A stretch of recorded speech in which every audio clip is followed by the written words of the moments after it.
Hello, I will be recording our next lab. So some instructions for our next lab, which is going to be Echinodermata and Chordata, both phylum, quite big, especially Chordata, of course. So I'm going to record it so you can make the best possible use of our time in the lab. There'll be no dissection, there'll be mainly demoscopes and specimens. But there are so many specimens that I really encourage you to please read and watch, read your notes, even your class notes. Have a look at this PowerPoint and watch some of my explanations I'll be giving. So the film will be actually talking about in this next lab is going to be two phylum, Echinodermata and Chordata. Okay. So what are the general characteristics of Echinodermata? The symmetry is going to be radial or bilateral symmetry, okay? They have a true coelom, remember, means that the mesoderm is going to be covering the body wall and the organs. They have can be either a complete or incomplete digestive system. The circulatory system is a closed.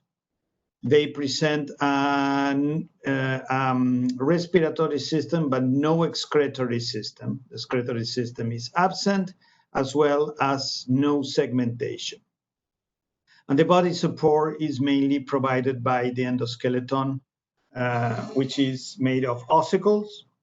And also they present a hydrostatic skeleton. So again, I encourage you to go back and refresh your knowledge from the class notes, okay? Now, as there are so many specimens, so it is important, at least in the phylum Echinodermata, we're not going to talk about any classes or subphylum with this group. So just know the kingdom and the phylum and the common names, and of course the characteristics from the chart I just talked about. So here we have sea stars and different types of sea stars. So again, the phylum is Echinodermata and know the common name. Okay, other kind of sea stars. And in these pictures, you can see that these sea stars actually regenerated some of their arms, which were severe for some reason. And of course, you can know the new arm because they're much smaller than the other arms, okay? So you know which one have been regenerated. Here is another type of sea star called the serpent or brittle stars. So brittle stars or serpents look a little different. You can see that the symmetry, which is radial symmetry, but it is specifically a pentaradial symmetry. So what does it mean? Penta means 5, and radial means about the disposition in radius. So that means that they actually have a 5-part symmetry. And the arms are in fact brittle and easily break off when for different traumatic causes, but they can easily be regrown by this animal. They have a high ability for regenerating their arms. These are basket stars. They actually, each of these arms can actually curl and uncurl, uncurl and unfurl to capture food. That's how they actually feed, okay? Here we have a sea urchin. The sea urchin is our first phylum we've seen so far with an endoskeleton. And the endoskeleton is inside and is made of ossicles. So, and the endoskeleton of sea urchins, it is actually called a test. That's the name they receive.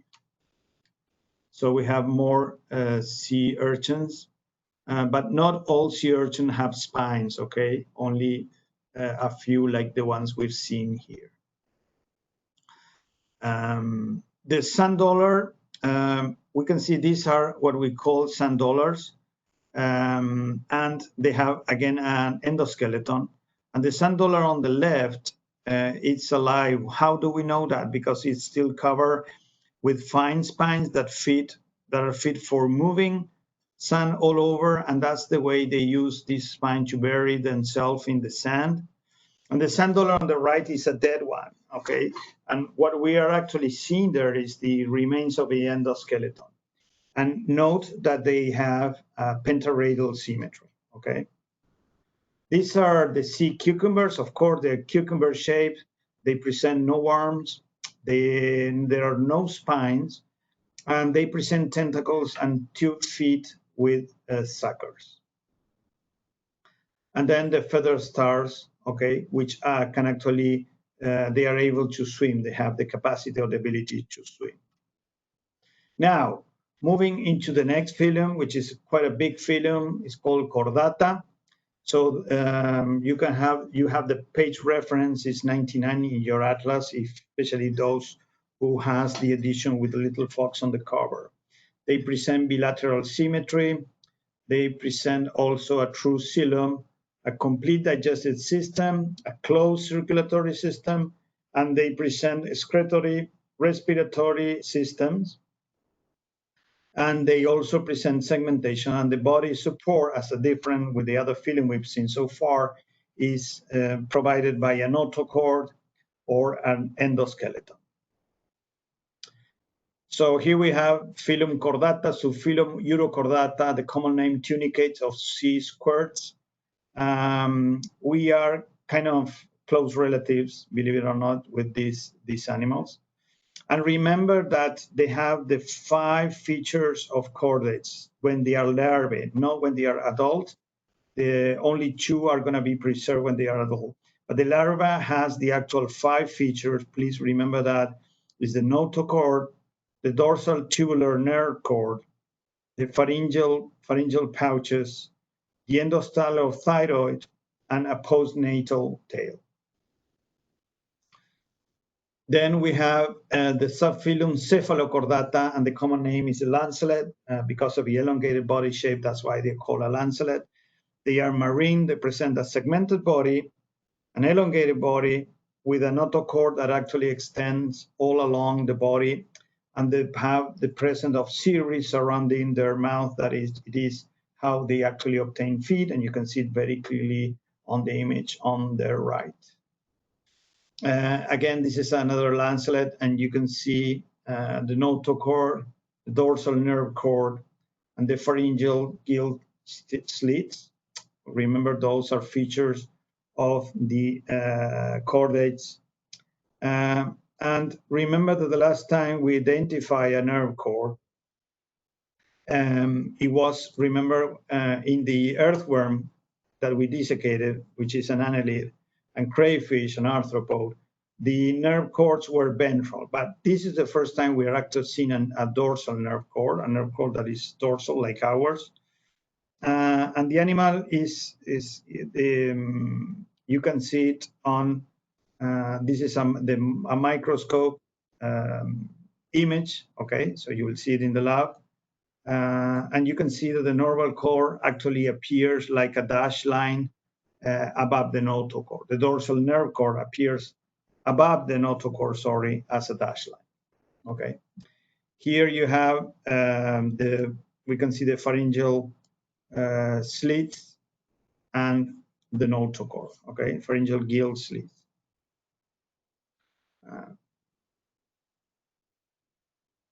Next, we see, sorry. Okay. This is what phylum Chordata, of course, subphylum Vertebrata. The class is Agnata, which means no jaws. Subclass Mixini, and this is the hagfish. So remember from our lectures, they are kind of scavengers of dead animals, especially kind of whales, dead whales. And they have that kind of mouth teeth that they use for rasping, obtaining their fish. This is class Petromesontida, the lampreys. The lampreys, remember, they use the suctorial mouth with rasping teeth, and they normally fix to fishes where they actually use the rasping fish to get their tissue fluids of the way they feed. And they present 7 pairs of pharyngeal pouches. And remember, the class was called Petromesontidae because they used to use these suckers to suctorial mouth to fix themselves against stones using a stone, so they are not driven by the water currents. So we have a close image of the lampreys, quite scary teeth, by the way. Now, another different class, chondrichthyes. Chondro means cartilage. And remember, we have chondrocytes, which are the cells that make cartilage, for example, in our ears, our nose, and our joints. So this specimen, actually, the specimen on the right is just showing the skeleton. And sharks, among many other different features, they have a spiral bulb in their digestive tract, which was kind of typical of these of the sharks. Here we have skates and rays, and remember there was a big difference between the skates and the rays. Rays are live-bearing, meaning that they are viviparous, while the skates normally they lay eggs, so they are oviparous as a difference.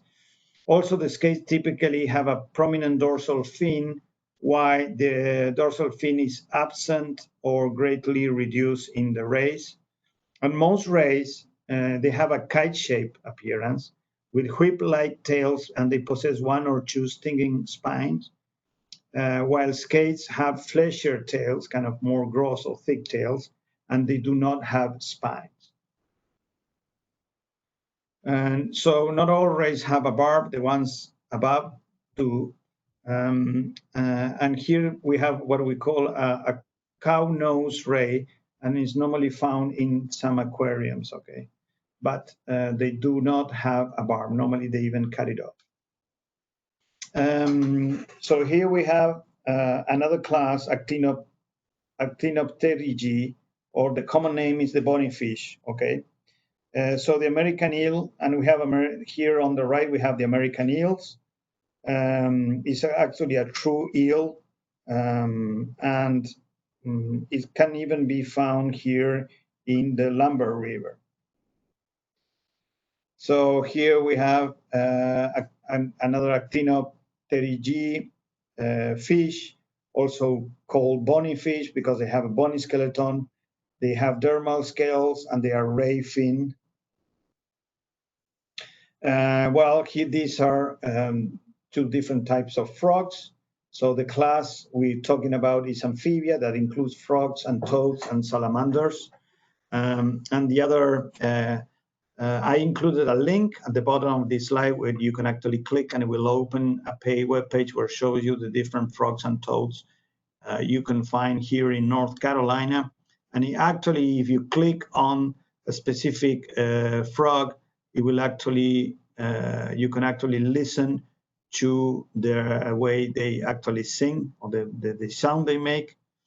And how do we distinguish normally frogs from toads? Well, frogs are typically smoother, they have a smoother skin, less bumpy, and they are more associated with wetter environments, okay? And also, remember, toads have this kind of more bumpier skin. These are salamanders. North Carolina actually has one of the best hunting grounds for salamanders. These are specific salamanders called Amphiuma. And look at how reduced their limbs and toes are, okay? They're really kind of funny looking. They look like an eel, and it's often called a conger eel. You can actually see them in Rocky Fish at Camp Rockfish in the St. Paul's area. All right, another images of salamanders. These are actually glass lizards. So now we're talking about reptilia, okay? So it's a different class. They are not snakes, even though they might look like snakes, but they are not snakes. They're kind of called glass lizards. They have ears openings, do not have flexible jaws. So their eyelids move and they move different than snakes. So these are the main differences with the snake. The scales are smooth and almost seamless, so you cannot distinguish when one scale finishes and the other starts. And sometimes they use it to defend against predator. They actually shed their tail, which keeps on kind of moving, and that's the way they have to distract their predator. This is a green anole, which is a lizard. Sometimes it's confused with chameleons because they can actually change their color, but they are not chameleons. This, in the case of the green one, is a male. And the brownish one, which we can see partially on the bottom image, is a female. So they can change the color based on the background, but nothing like blues or reds, just ranges of brown and greens, okay? And the red portion of a dewlap, as they show, they use it to actually attract their females, okay? That's a mechanism they have to attract females. Sorry. Again, we're still in class Reptilia. We have here other lizards, turtles, okay? So again, you have to know the phylum, the subphylum, the class, and the common name. Please, it's important. Here we have alligators. Sometimes alligators can even be cannibalistic, so you consider an alligator eating a smaller one. Well, these red-bellied water snakes, now we're talking about snakes, again, within Reptilia, the class Reptilia. The red-bellied water snakes, of course, as the name implies, they love the water environment, but they are not non-venomous, and they are frequently confused with the water moccasin. Basically, if you live near water and you see a snake, most of the time it's assumed it's a moccasin. But there are many, many species of snakes that they are harmless, and they're water snakes. So that's another image.